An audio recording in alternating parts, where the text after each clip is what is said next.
a report, and to whom is the arm of the Lord revealed?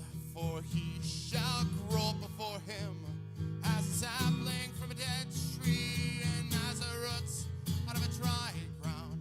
He has no stature, no splendor, and when we shall see him, no appearance that we should delight in him. He is despised and rejected of men, a man of anguish and acquainted with grief, and as one whom men hide their faces from. He was despised, and we esteemed him not. Surely he has borne our griefs and carried our sorrow, yet we did esteem him stricken, smitten of God, and afflicted. Okay, hello, good day. Welcome to Line by Line Bible Studies. Today, interestingly, as I was getting the stream started, I was having some problems, but I noticed I had a notification. This is the 7th year anniversary of this channel, and that was July 10th, 7 years ago, which I guess was 2018. But the interesting thing was, the study, of course, is Ecclesiastes 7:7, part 10. On the 7th anniversary, on the 7th month, and the 10th day. I always think it's interesting when things line up like that. And I, of course, didn't plan that. I didn't realize that the anniversary was today. Not until YouTube told me. I realized I'm whatever. I'm not going to play with the color. I know I look a little weird today. All right, let's read. Chapter 7. Let's read it from the beginning. It's going to be less important here, but we're going to read it anyways. A good name is better than precious ointment, and the day of death than the day of one's birth. It is better to go to the house of mourning than to go to the house of feasting. For that is the end of all men, and the living will lay it to his heart.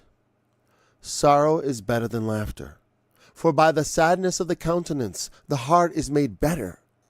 The heart of the wise is in the house of mourning, but the heart of fools is in the house of mirth. It is better to hear the rebuke of the wise than for a man to hear the song of fools. For as the crackling of thorns under a pot, so is the laughter of the fool. This also is vanity. Surely oppression maketh a wise man mad, and a gift destroyeth the heart. Better is the end of a thing than the beginning thereof, and the patient in spirit is better than the proud in spirit. Be not hasty in thy spirit to be angry, for anger resteth in the bosom of fools. Say not thou, what is the cause that the former days were better than these? For thou dost not inquire wisely concerning this. Wisdom is good with an inheritance, and by it there is profit to them that see the sun. For wisdom is a defense, and money is a defense. But the excellency of knowledge is that wisdom giveth life to them that have it. Consider the work of God, for who can make that straight which he hath made crooked? In the day of prosperity be joyful, but in the day of adversity consider. God also hath set the one against the other, to the end that man should find nothing after him. All things have I seen in the days of my vanity. There is a just man that perisheth in his righteousness, and there is a wicked man that prolongeth his life in his wickedness. Be not righteous over much, neither make thyself over wise. Why shouldest thou destroy thyself? Be not overmuch wicked, neither be thou foolish. Why shouldest thou die before thy time? It is good that thou shouldest take hold of this. Yea, also from this withdraw not thine hand, for he that feareth God shall come forth of them all. Wisdom strengtheneth the wise more than 10 mighty men which are in the city. For there is not a just man upon the earth that doeth good and sinneth not.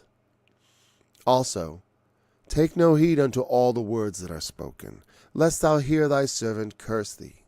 For oft times also thine own heart knoweth that thou thyself likewise hast cursed others. All this have I proved by wisdom. I said, I will be wise, but it was far from me. That which is far off and exceeding deep, who can find it out? I applied mine heart to know, and to search and to seek out wisdom, and the reason of things, and to know the wickedness of folly, even the foolishness of madness. And I find more bitter than death the woman whose heart is snares and nets, and her hands as bands. Whoso pleaseth God shall escape from her, but the sinner shall be taken by her. Behold, this have I found, saith the preacher, counting one by one to find out the account, which yet my soul seeketh, but I find not. One man among 1,000 have I found, but a woman among all those have I not found. Lo, this only have I found, that God hath made man upright, but they have sought out many inventions. A really great chapter, very thoughtful. So much to consider.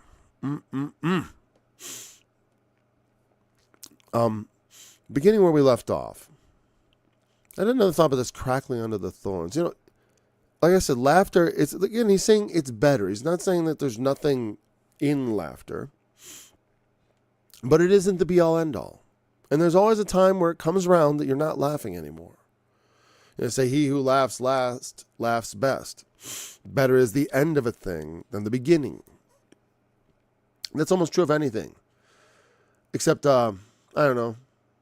Well, you know, it's like even the bittersweet end of a good thing is even better than the beginning of it. Though it's sweet at the beginning, it has its richness. I think of like being married for a long time. You know, there is a richness that comes through the whole experience, and you can't. At the beginning, it was not that way.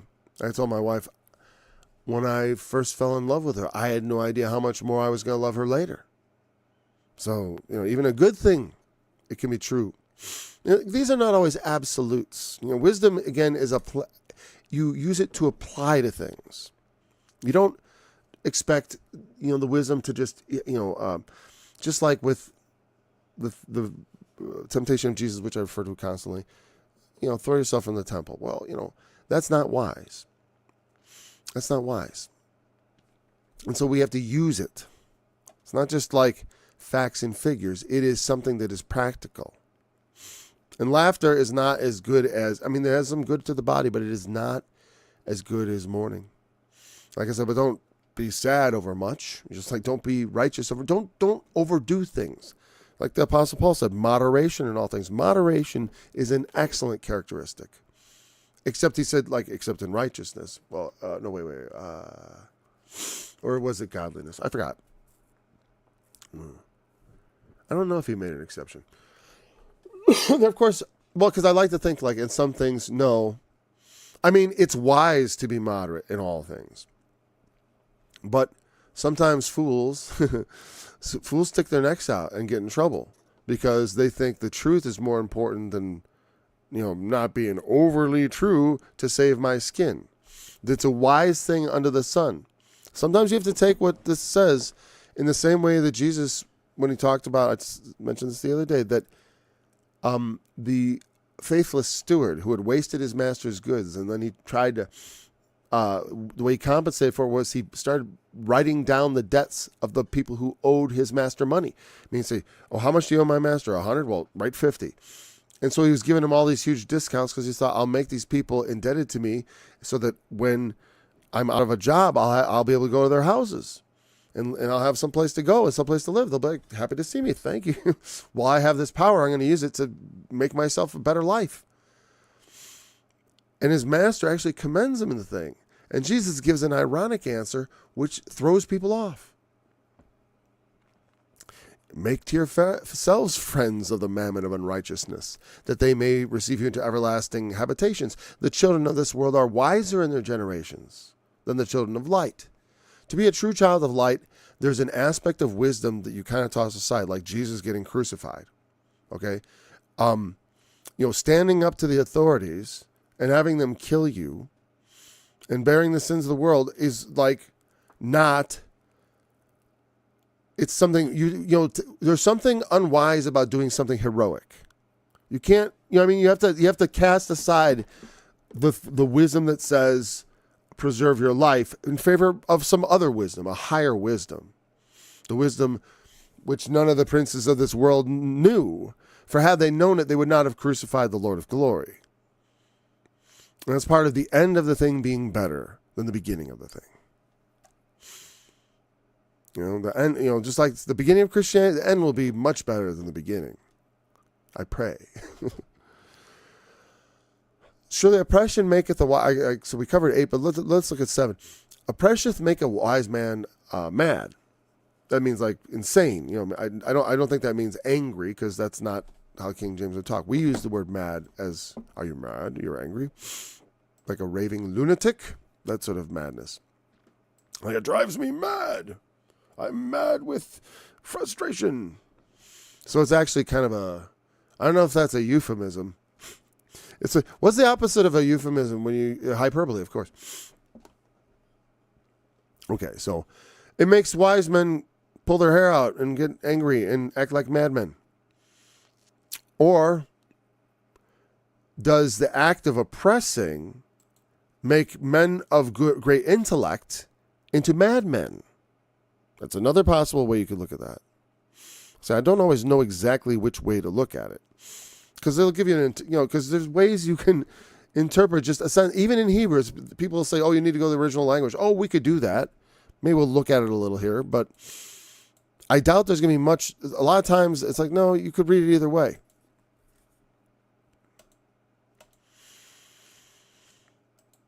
Where is that? Oh, there we are. Let's say I just was curious about the word mad. I know it doesn't mean, angry, but I'm curious which version of oppression maketh the wise man mad, and a gift destroyeth the heart. The reason I say that, the reason I take that in a negative sense instead of, when wise people see oppression, they get angry. That may be true. I think that is true. I like to think it's true because you know why? When I see oppression, I get angry. I like to think that feeling of frustration, that's my main vulnerability for anger, is usually frustration. Anyway, I was just scanning my brain to see if I thought that was right. And I'm like, yeah, I guess so. Surely oppression maketh the wise man mad. Here we are. Halal. Oh, that one. Interesting. And a gift destroyeth the heart. Okay, we didn't need really any of that. The gift here is going to be a word that means like a gift, but it means a bribe. Okay, that's a euphemism. It's a bribe. And that's another, here's the thing. That's one of the things why I don't try to start a money collecting thing. Because it's like, I no one's trying to bribe me. They just be like, keep doing what you're doing. I would just still feel so burdened by it that it would destroy my heart. You know what I mean? Like literally, every time people, I noticed, because every time people gave me money, it made me feel terrible. And so I sort of like tried to cut myself off of that continually because it just hurts. I don't know. So I would love it to feel like, great. Oh, give me money. I mean, there was a positive. I always felt like an initial like, yay, but then also like this sort of side, like, I hope I never say anything to offend them, that they would regret having given me money. And I decided I don't want people to give me money. I want them to, all I want from you is your attention and time to hear what I have to say. That's like a big ask. I hope you're able to engage in something else that's interesting. Maybe you're working on a model train set or something, or washing dishes. That's what I often do when I listen to people talk. I think I heard my wife washing dishes just a moment ago. But anyways, so here we go. Halal, to praise, to boast or shine, to celebrate, to glory. But apparently it got translated mad once. Command, deal, glory, give light, maybe. Look at all the uses. To rave is, I guess, the idea, like, I guess with it being like, here, I'm going down here, the main meanings. See, again, it always depends on the context. And it does mean to rave, but it's interesting how they get there linguistically from the idea of being to clear, originally of sound, but of color to shine, to make a show, to boast. Oh, you're really shining it up today, Thus to be clamorously foolish. Quit, you're shining too bright. And to rave, it's like, hey, Rave, I think, is a great English. I think that communicates to me the idea. Causatively, to celebrate, because it's not always bad to be making a lot of noise. Think about David dancing in the Lord's sight, So this is going to be positive or negative based on the context. So like I said, this whole thing is positive or negative based on the perspective. And perhaps even both. Sometimes you use an ambiguous word, I'm thinking as a writer, to allow people the leeway to think about it in both ways. Oppression. We didn't look at that. What is oppression here? It usually means to press down, or it's some form of that. Let's see. Let's go back to good old Bible Hub. And you see the uses here on the Englishman's Concordance on the right side. Oh, I can move that over. Can I move it over? All right. I'll squeeze it. Well, that's not what I wanted. There we go. That's pretty close. That's about all I can get in there. Okay. Yeah, they don't put a scroll bar at the bottom. But we see on the uses in the Englishman's Concordance, here we have Genesis 12. It's praise. Judges praise. Doesn't come up a whole lot.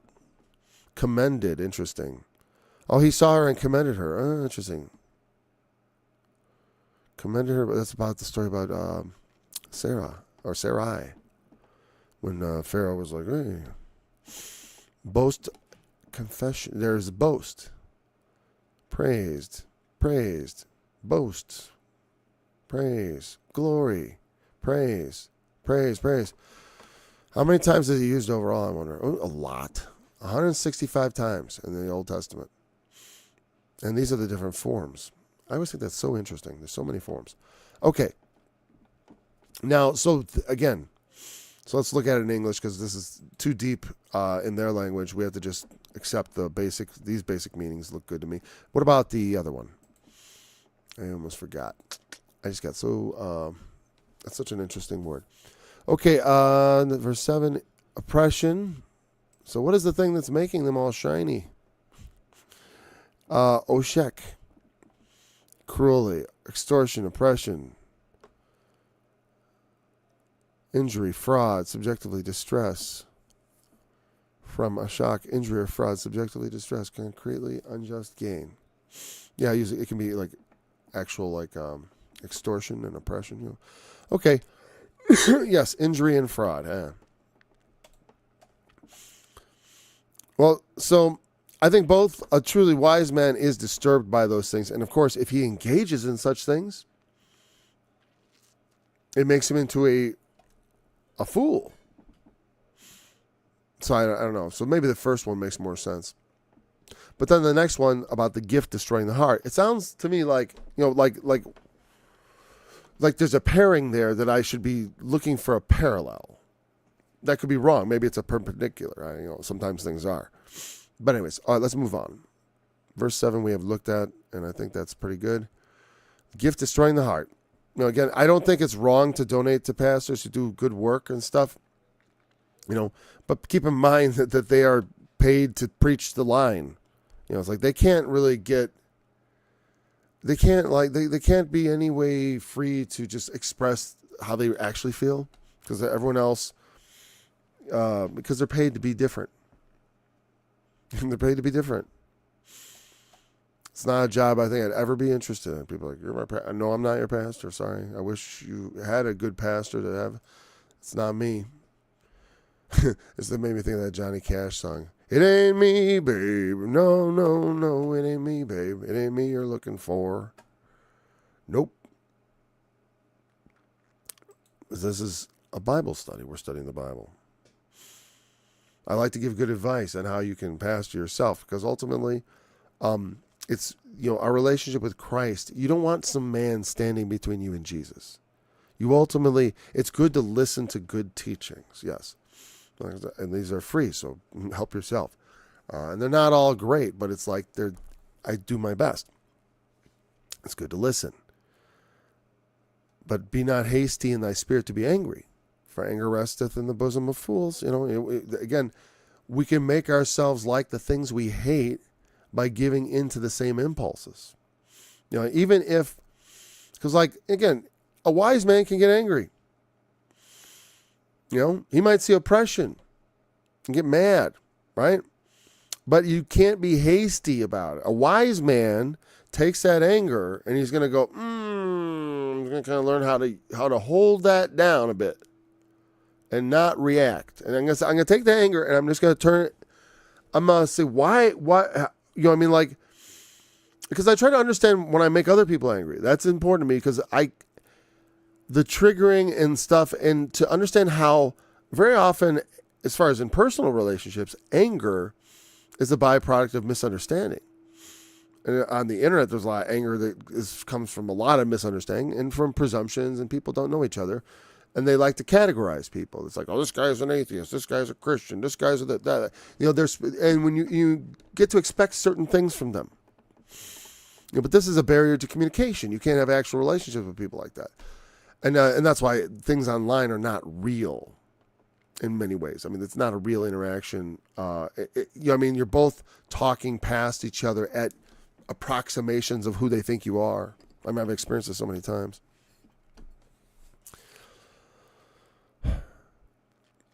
So, don't be hasty. Don't be hasty in your spirit to be angry. There are things that you should be angry about. I think that's the message part of it. Oppression makes me angry. Makes me rave. I do rave a bit. But I think there's actual aren't there studies of me raving about how angry I was about things? I believe there are. and you know what it was? It was actually, I think the thing that started making me rave was oppression. Was the oppression of what they did beginning the pandemic, which was not, we got sacrifice the needs of a few for the many. It's like, no. The many were sacrificed for the few. That's what really happened. The many were sacrificed for the few. Their lives were tossed aside. Their livelihoods they weren't important. But the important people, oh yes, they got filthy rich during that time. And a lot of innocent people died. As per usual. But what do we do about that? How do we react to that? What do we do with that? What do we do with that anger? Well, I don't want to just hold my anger in. I need to transform that into some sort of productive action and let that eke out over time and then comfort myself with that. It's like, well, I'm doing something about it.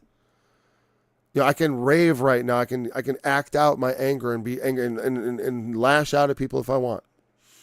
But that's not productive. And it's what fools do. It just, that being ready to be quickly angry is a foolish posture. I want to not be that. I want to not be quick. And this is coming from a guy who has a temper. I have a temper. I certainly do. Fortunately for everyone around me, I'm not a violent, angry person. Though I love violence. I guess I'm not willing to be violent with the people I love. Because I actually love them. It seems weird to be violent with them. The corporal punishment for the children is an exceedingly rare event. Because there are so very few things for which the belt is called for. And I only have one kid left who's 10, and I don't know if he'll ever get the belt. Again, I think he may have got it once when he was little. I don't know. That's how well, it's not like... I guess if it was only once, but I have 8 children, so it's not just once. Now, I got the belt myself twice, and for good reasons. And I tried to make that the same thing with my children. But because you don't want... While they need correction, you cannot make them resentful. Or if you go ahead. That's what happens so many times. You have to strike a balance, moderation. The rod is for correction, and you don't want to not use it, but also you better not abuse it, because fathers provoke not your children to wrath. Anger is, it's hatred and anger are works of the flesh, and we need to realize that there's a part of us that's like almost animal, and you ever see animals get angry? They do.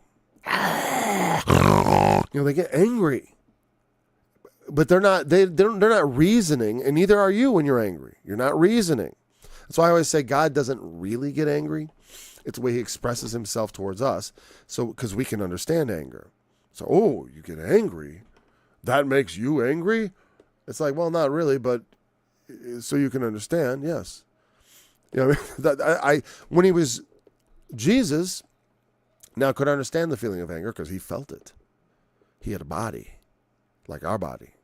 Not whatever God is made out of. I don't know what God's made out of. I have no idea. I mean, you could throw a word on, he's made of spirit. It's okay, yeah, sure. Yeah, I know, but that's not a very descriptive term if you ask me. Flesh, I know what flesh is. Like, but spirit, who can touch it? You don't know what it is, or where it comes from, and when it goes. You can't even tell that. Well, you kind of can hear the sound of it coming and going, can't you? Spirit is a strange thing. That's not meant to be a definitive statement on spirit. Wisdom is good with an inheritance. No, wait, I don't want to pass this one on. Say not thou. What is the cause? Why was it so much better in the past? And honestly, sometimes I feel like this, and I got to remember, no, I think Solomon is right. The good old days were not so good. You just believed they were good because you were an innocent child.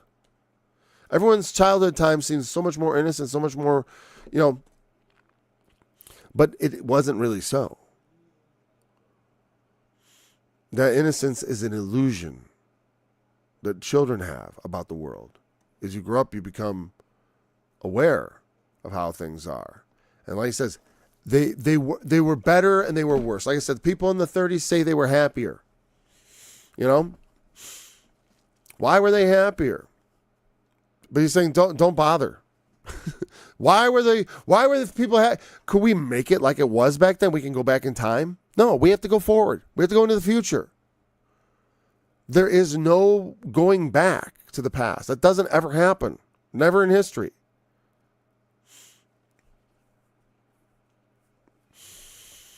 So I started thinking, make America great again. Sounds good. I like the idea. I like what it represents in a sense, but it doesn't represent the same thing to everybody. Just like Christianity, it's like great. What do you mean great? Great, what? Great and powerful and dominating the world and oppressing people. I don't want to be that kind of America. I'll be America, the great that keeps to itself and is a blessing to other countries through our trade and philanthropy. But we do it. Hey, we'll let you help yourself. How can we do something that is not, whatever, you'd let me know. We always want to put strings on everything. And if we want to profit, let's just do trade then. Let's not pretend like we're trying to help people. That's the annoying part. Oh, we're here for your benefit. And it's not. Just like the homeless problem. You know what the homeless problem, billions of dollars went to solve the homeless problem. And all they did was create a homeless industry. An industry of people, jobs for people, for their political friends, high-paying jobs. I'm the president of the Homeless Association. And we're really working on that problem. It's like, what if the problem was gone, their job would be gone.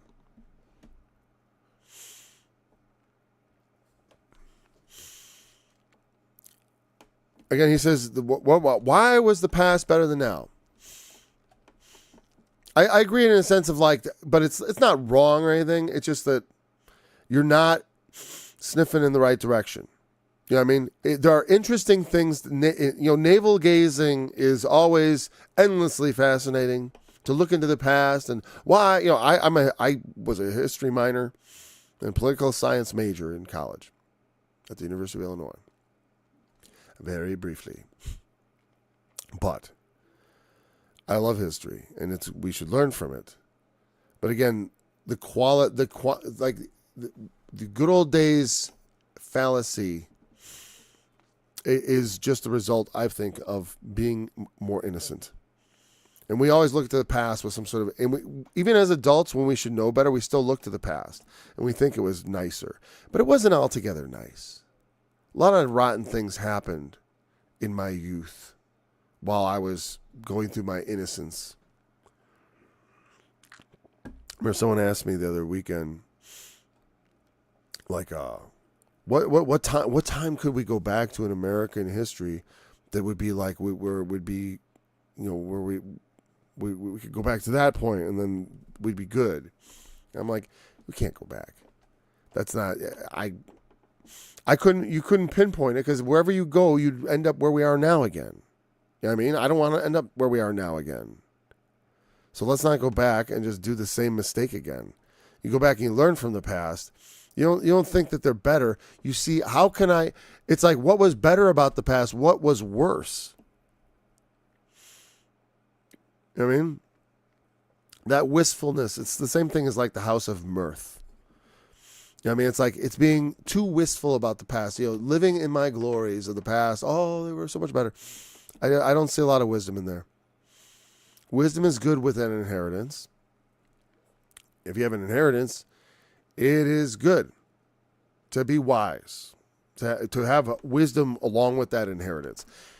Getting an inheritance and having no wisdom. Now Solomon did have an inheritance, so he would know. He inherited a kingdom that was strong, and he kind of reigned in glory. He didn't do a lot of military type stuff. He let David's gains sort of just sit, and so he was a man of peace.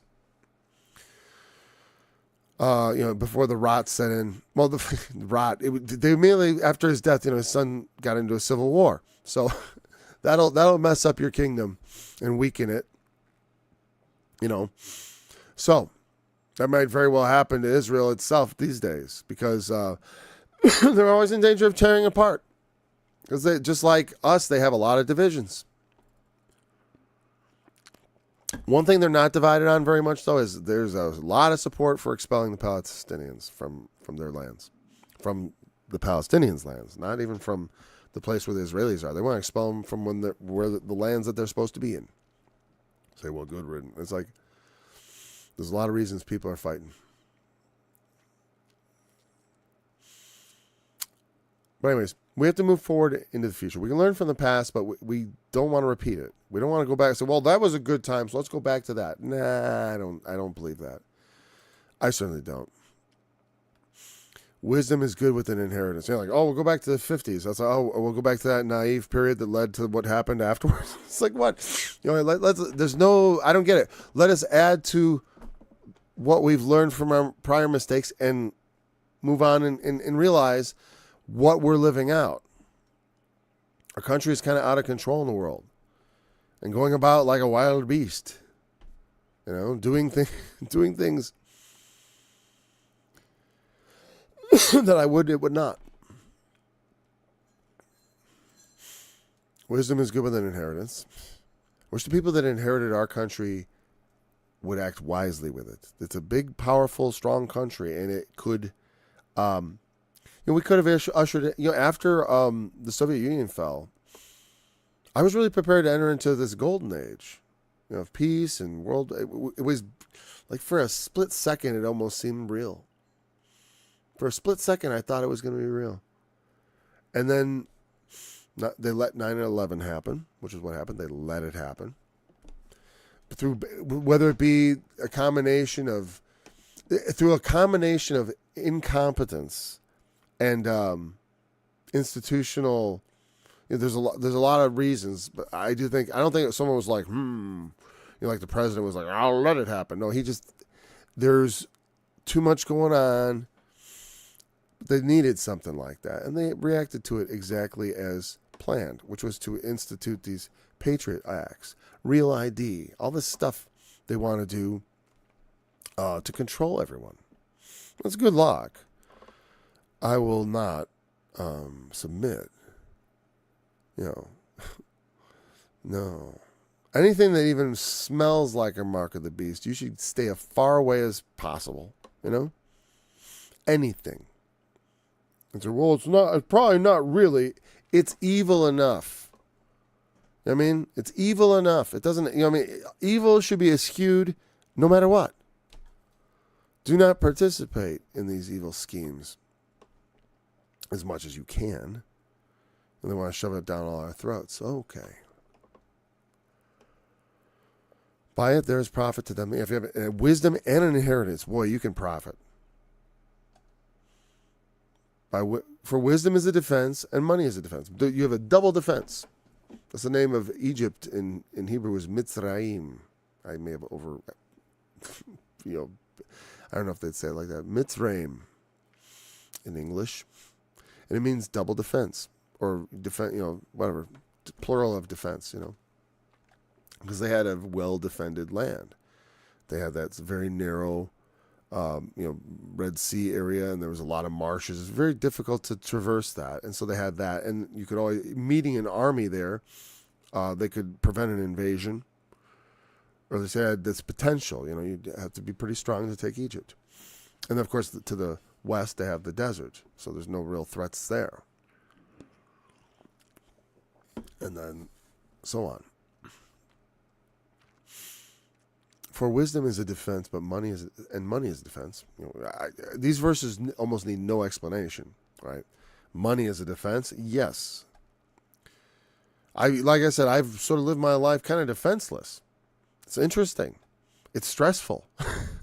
It's stressful. I'll tell you that. It is stressful, not having that shield of money all the time. I've got all my money in the bank, but like I said, it's a defense, but it's also a burden. What am I going to do? Just leave the money in the bank and you're not going to do something with it? We'll make more money with it. Oh, that's what you're supposed to do. You just make more money. I always thought that, if I had $1 million, I could just put it in the bank and it would earn interest, and I just collect the interest and I could live off of that. Is that really, that's how Jesus is described, that's one step above burying it in the earth. And probably not, if he had given it to the bankers, the guy with one talent, I don't think he would have gotten a much better reception. It would have been slightly better. He said you should have at least given it to the users so I could have had mine with usury. Now, I don't think God wants us to, because the point is not about money, of course. It's about what we invest our lives in. And money might be part of that. But it's not about making a lot of money to hand to Jesus when he comes, is what I mean. He doesn't want us to, Jesus, I made $1 million. Here's $1 million. It's like, while it was in your power, you had the ability to do something with that. What did you do with it? What did you do with it? Because my idea of doing God's work is making the world a better place. You tell people to be filled with the Holy Ghost, but they're starving for food. Our country is more interested in fulfilling mythical. What prophecies are we fulfilling? To help Israel massacre people. Tell me what prophecy that is precisely. Especially innocent massacring Christians, burning their villages, and Muslims. I get sick of the whole. I don't like to have to refer. Oh, it's Christian stuff, because we care about Christians. So everyone else go to hell. That's not true. I don't think like that. And also, people who don't like America. You got to remember. I remember the other day I was talking to the guy, and he was very hostile towards Europeans, and we had a nice conversation, which was cool. Probably because I'm not totally white. I am not. In the sun I turn brown. I'm a brown boy, boys. So whatever. So I get a little bit of a pass. I've had it happen to me with black folks too, where they think I'm a little black, and so they treat me different. I like them. I like when people like me, and white people have told me I'm not white enough. Not all white people, but some. And I'm sure some black people don't think I'm black at all, and I should never even say that. Okay, great. Whatever. But for those of you who hate America or hate, whatever, remember, my dad lives across the street from an Iraqi guy, an old Iraqi man, a grandpa, like my dad, a grandpa, who had to flee his country because we were there destroying it.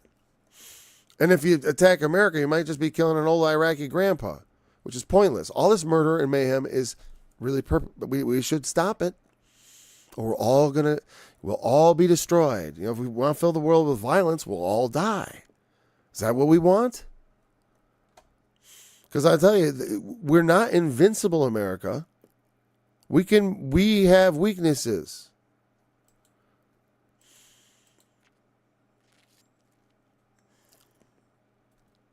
The excellency of knowledge is that wisdom giveth life to them that have it. Yeah. Now, again, it's not perfect, like he said. It's like, I've seen wise people die young, and fools grow old, or whatever, wicked men. Fools, not so much. Fools tend to meet, every time I got close to being killed, it was because I was being a fool. Yeah. What did he say here? Wisdom, reason, things that find it more bitter than death than the woman. Okay, the woman. We know Solomon had trouble with the ladies. That's crystal. I love that part too. Where was it?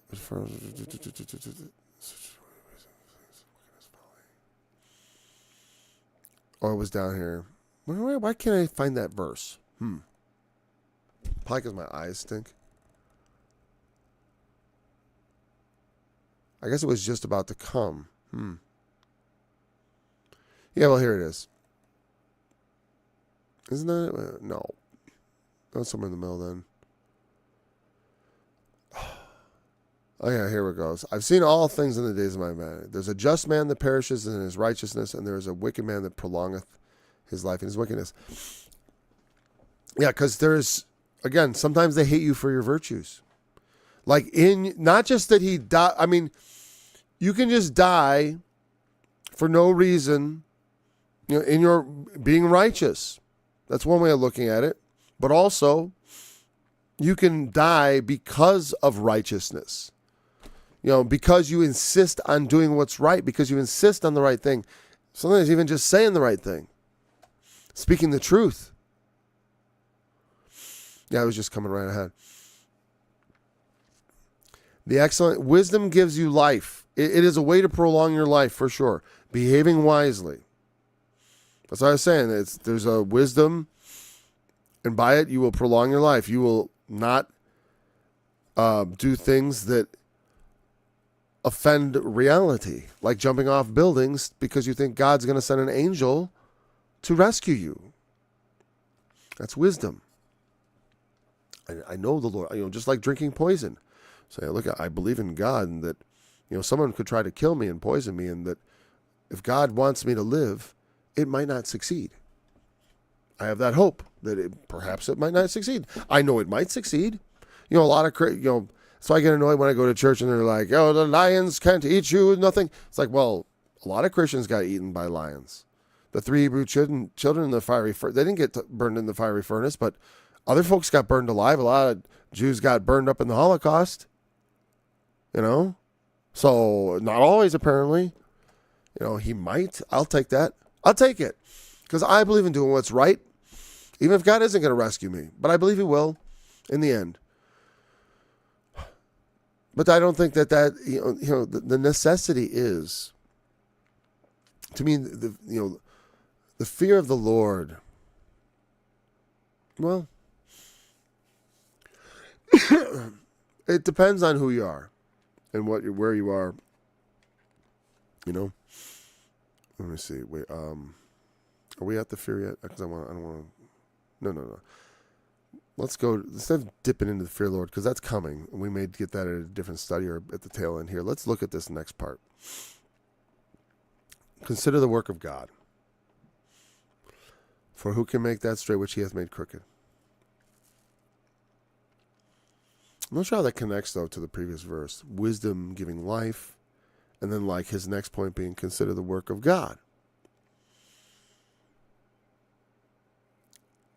So I don't know. Let's just take it in a sort of axiomatic sense, like it just stands alone. Who can make that straight which he hath made crooked? Who can do that? Now, some Christians almost would act as though God doesn't make crooked things. He doesn't make crooked things. God doesn't make crooked things. Everything God makes is straight. Isn't that true? God only makes good things, not evil. Or is that wrong? That's wrong. God makes good and evil. God, now that is not to say God sins, because he's God. He can make evil things. Who are you going to tell him he can't make evil? Oh, this is evil here. Let's see, a dinosaur that eats another one. Takes its life. Gobbles it up. There's evil in the world. There's good and evil. That's the thing. There's good and evil. The problem of evil and the problem of good. Good is a great thing. I guess it's undeniable. There's good in the world. In the day of prosperity, be joyful. But in the day of adversity, consider. And again, I just left that verse for your thinking, in the sense of like, yes, there are things in this world that are not right, that are part of God's plan. You know? He has made the world to be the way it is. And it can be terrifying. And you can even get, people get angry at God because of the way of the world. Because of all the evil in the world. That he allows these things to exist. And so part of that is allowing me to exist, because there's some evil in me. I'm not horribly evil. Like I don't have, like I said, I would do, there's a lot of stuff I wouldn't do, not because I know what I would do because I've done it. And what am I willing to do if I think God isn't looking? Not much. Not much. Because I also care about people. And most people do. Like, most people care more about people than about God. They care about, what do people think? I also think about myself. What do I think? What kind of person do I want to be?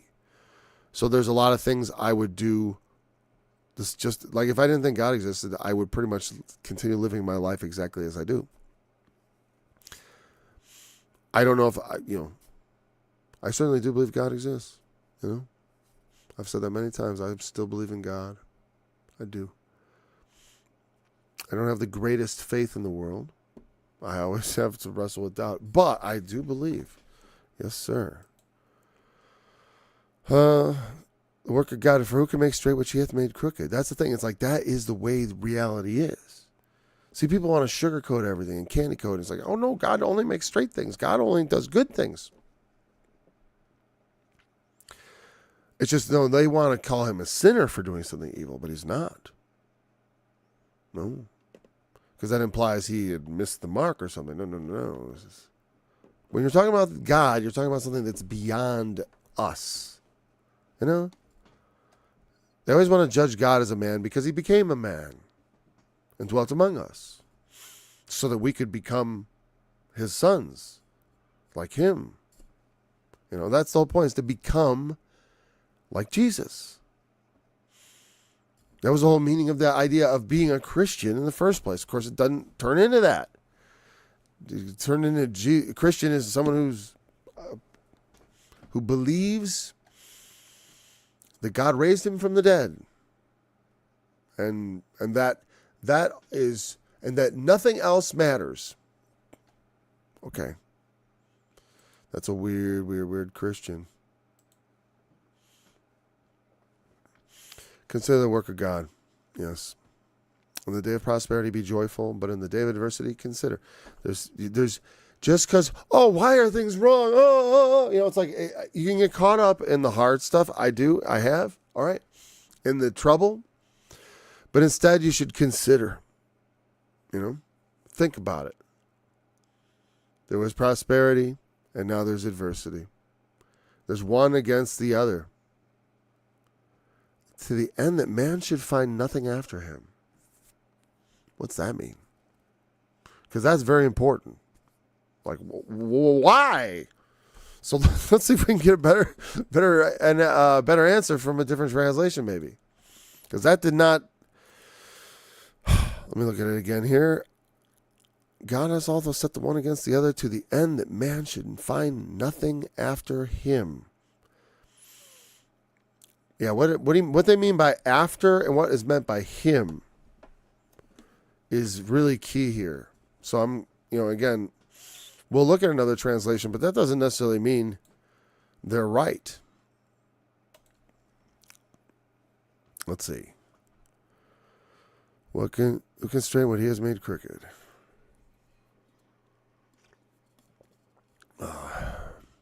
God has made the one as well as the other. Therefore, no one can discover anything about the future. Oh. Let me look at it again. Yeah, sure. Find nothing after him. Find out nothing about what's coming after him.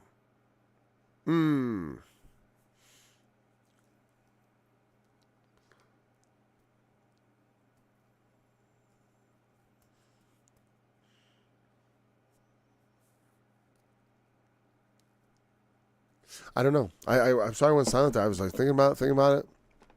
I still don't get it. I know what it means, but I don't see the connection.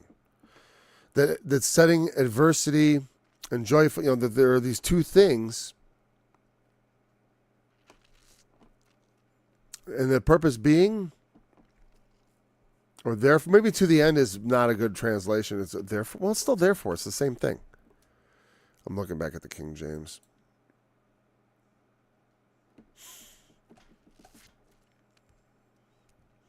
Yep, I'm going to put that down to probably something lost in translation. Because I don't know.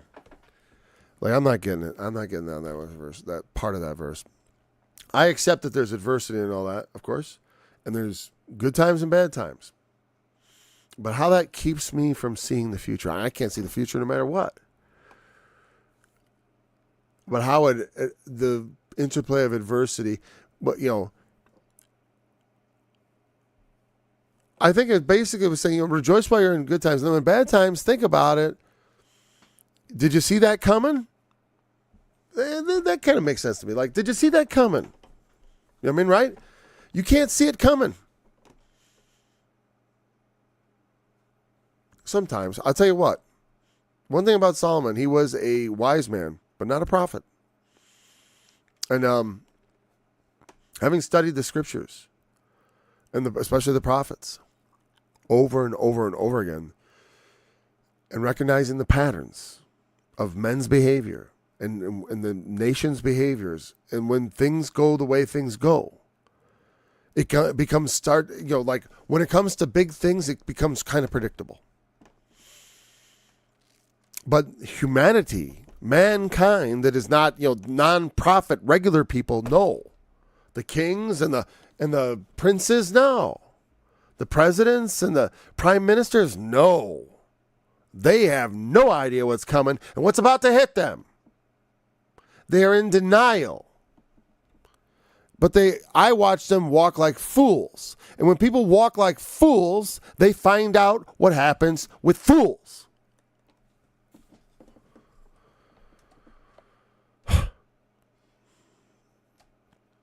All things have I seen in the days of my vanity. I've seen it all, buddy. I've seen it all. I like that, my interpretation that I finally came up with. Now I understand. See, if you try hard enough, you break through.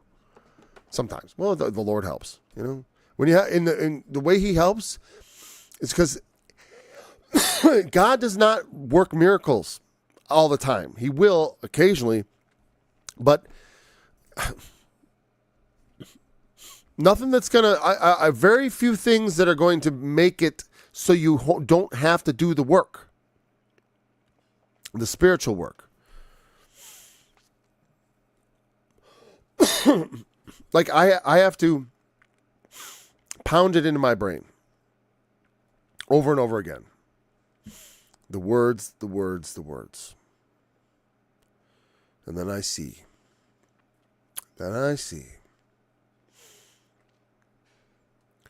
All things I have seen in the days of my vanity. I've seen it all. Yeah.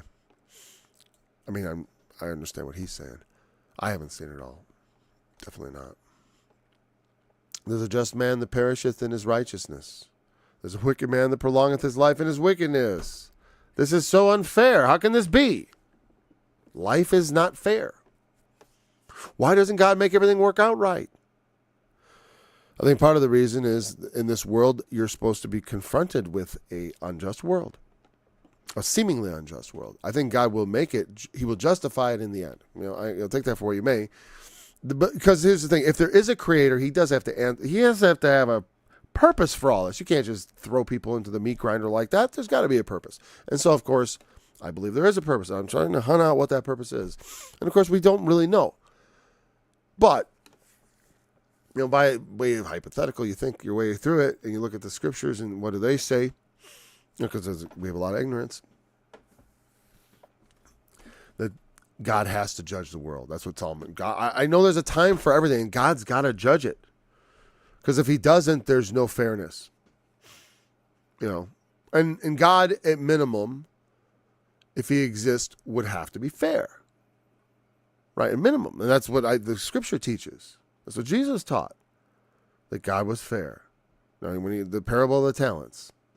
Not, again, and the actual meaning of that is not that he's only fair, but actually from God's perspective, he's generous. That's going to tick people off. But God thinks, I'm generous. And that's more of his position towards us. I'm generous with all of you. Most of the things we suffer are at our own hands. Whether self-inflicted wounds or those who are supposed to love us, and just other humans being bad. Other humans not fearing God, who don't worry about their own self-perception either. They're not wise in a sense of understanding that wisdom will prolong my life. And they do prolong the life in the wickedness, though. You think that seems like a foolish thing. How can they be so wicked and prolong their life? Well, if you're shrewd enough, the world is set up to let you do that. To let you do that. To live that wicked long life. You take that road. I do believe in the judgment. A lot of people, people don't. I do. And you can go ahead and forget about it. You don't have to believe in no judgment at all. But I believe in a judgment where every idle word I've ever uttered could be held against me. It could be. If I'm gonna try to argue with God that he ain't just, he's gonna show me a thing or two. I just think that's hilarious.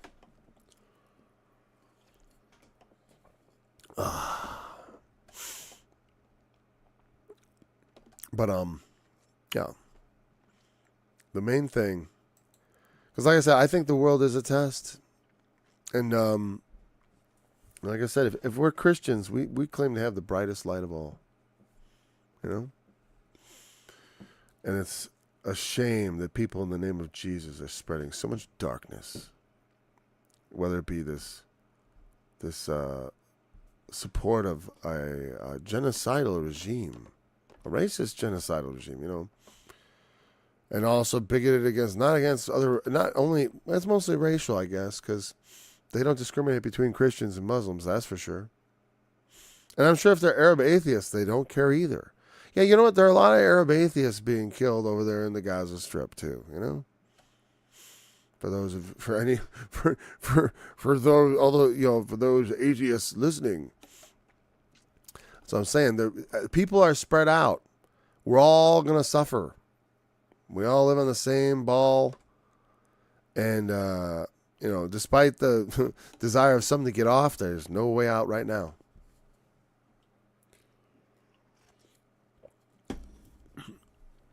And I believe after that, there is only the judgment. There's one way out, and then hope to see you enter into that narrow gate. It's a narrow gate. All right, where's my text? There we go. We're about done here. Yeah. So let's see. Nothing after. Oh, we did that. Yeah, that's such a, yeah. So what does he say? Like, you think wisdom would prolong your life? Yes. But sometimes righteousness will shorten it, and wickedness will prolong it in a weird way. Because, like I said, there is a worldly wisdom which will work that way.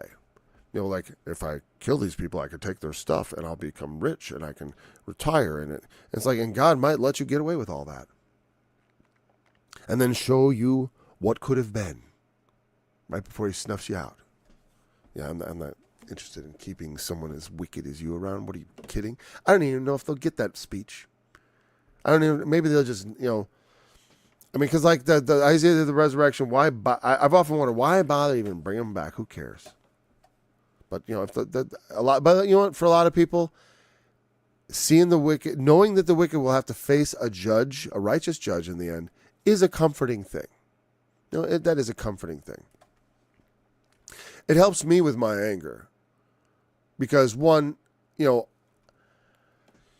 I try to do what I can do within the limitations of what Jesus allows, what the scriptures allow me to do to fight evil. What are the weapons available to me? Well, chiefly my words. Weapons of our warfare are not carnal, but mighty through God, and they're spiritual. So I don't have that option. I can't do that. I could, as a human being, I could decide to choose the path of violence, but I don't. Not as a Christian. Because I don't think it's wise. It can be a righteous thing. But I don't know. That's not the where I want to stand up in righteousness. You know what I mean? Be not righteous over much, neither make thyself over wise. Why should you destroy yourself? Because there is a path, like I said. If you want to be like Jesus, huh? You want to be like Jesus, huh? You want to end up crucified? Are you willing to tell the truth even if it means your life? Are you willing to say, "Oh yeah, he's the Lord," if your throat's about to be slit? If to deny him, if denying him was all it took to save your life. Peter denied him 3 times. And, we certainly think Peter believed. So if he's capable of that, we don't know what we're capable of till we've been tested. So don't boast too much. But anyways, do not overmuch anything really. Like I said, moderation is good. Righteous overmuch if you know what's good for you. I hunger and thirst after righteousness. But there's a sense in which righteous, in the sense of like being self-righteous or being obnoxiously righteous. That's another thing. Like, it's good to be righteous, but don't be a show-off. Let not, you want to be truly righteous. Well, don't let your, this is just like what Jesus said. Do not your alms before men to be seen of them. And like my friend said to me when I was pursuing righteousness, that if you ever became righteous, you'd become proud, and then you wouldn't be righteous. It's like, because it is a pitfall. Being overly righteous is actually a weird sort of the idea. Well, there are 2 ways to look at it. Like I said, there's one where you can look at it like Jesus, he got crucified, or you could look at it in the sense of it becomes negative because you're not being wise in your righteousness. You're being foolish in your righteousness. A wise person will take their righteousness and let it serve them. It's a breastplate. It's not a sword. It's not a shield either. It's a pretty passive thing. It's just what you wear. It's just my shirt. It's just something that I clothe myself with. It's the upper body clothing. It's like, my breastplate. It is protective. Because it's like if I'm not doing unrighteous things, there's not a lot that can happen to me. People have been upset because the government is now saying, "Oh, Jeffrey Epstein, nothing to see here," when obviously, no, that's a lie. You're right. There's no client. What clients? All those girls were trafficked to nobody, or it was just all him. Right? Oh, like nobody buys that. I certainly don't buy that. Right? But people are upset about it. And rightly so. Wait, why was I bringing that up? It was actually related. Oh, yeah, because in my opinion, a lot of those people, they must have blackmail. Maybe not Jeffrey Epstein blackmail, but they got something else. Pam Bondi, your mom owes taxes. You don't want your mom to go to jail. I'm not saying that that's what happened to her. I'm just saying that's a hypothetical. This kind of thing. Why do you think they all suddenly dropped it? Because they don't want to touch it. Or maybe some of them might be the kind of people that say, well, this is an important person. Is it the president? I doubt that, because I think they would have used that against him. If they had blackmail on him from that source, that would have already come and gone, and he never would have been president. Or maybe that's what they kept as an insurance policy while he's president. It's like, well, here you go. No, you're not allowed to stop the war in Ukraine. You will go to war against Iran. You will go to war with China. You will do the will of the beast. They're not in charge of anything. I never realized the degree to which, whatever. It's a huge problem in government. There's all kinds of, people are, why? Because they're sinners. They're nasty sinners, and they get caught, and they don't want people to know. Well, I'm already ready. I'm pretty much blackmail proof because I'm not afraid to admit, like, oh, Paul, you got in trouble. You looked at pornography. Oh, I did. That's about it. Never slept with anybody. Nobody. I got nothing like that. No bathhouses. No, whatever weird stuff people get up to. They're hypocrites. That's why. Everyone's a sinner. There's not a just man upon the earth that do it good, and sin is not. But they want to act like they're not sinners. And they treat, whatever. We're not going to go into that. We're done. We're done. I like the next verse, too. There's that verse. There's not a just man upon the earth that doeth good and sinneth not. I've always liked that. I've always applied it to everybody. No way. It's like, because there is a just man, right? But not one that does good without error. We all make mistakes. There's no perfect dude except the Lord Jesus, our example. Wisdom strengtheneth the wise more than 10 mighty men. Okay, wait. Okay, we left off. Be not over wicked, be not foolish. Why should you die before your time? Again, pretty much the same thing of that we've been talking about.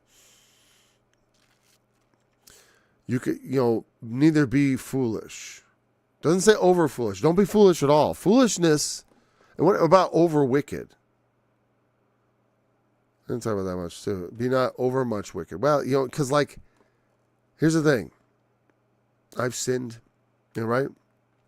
I said, but you don't want to add to your sin. It's like, well, you had too many to drink. You didn't keep it within what's permissible of conscience, But don't add to that by then you're going to someplace you shouldn't go, like a strip club. I've never been, but but so that's what happens. People, they start drinking, and then they go to the strip club, then they hire a prostitute, then they strangle the prostitute, then they put her in the trunk. What I'm saying is, you get over much wicked. You got to tone it down. There is levels of wickedness and murder and mayhem that's obscene. All murder is bad, but it's like with Israel, war is bad and evil. They're making, it looks so bad. They're making it look so bad. You don't laugh as you blow up people's houses and photograph yourself going through women's underwear drawers. That's too wicked. You hide that. You be ashamed of that. You don't even do that or think it, but they proudly post the videos of themselves being overly wicked and doing war crimes and ethnic cleansing, all this stuff, implicating themselves, incriminating themselves. Fools! Even if it never catches up to you, it'll catch up to you. It always, whatever. Live your long, wicked life. I'd rather die younger and more righteous and be remembered by whatever. I don't even care. By God. If nobody else remembers me. The thing is, I think of what my children will think of me when I'm gone. And if there's a time to stand up, I want to have stood up. If it was a time to just not stand, if it was times are good, prosperity and peace, then that's a different time. What would our father do? We lived in a time of peace and prosperity. No one didn't require any effort on their part to make sure the world did not fail. And we end on verse 17. 7:17. That reminds me of my seventh child, right?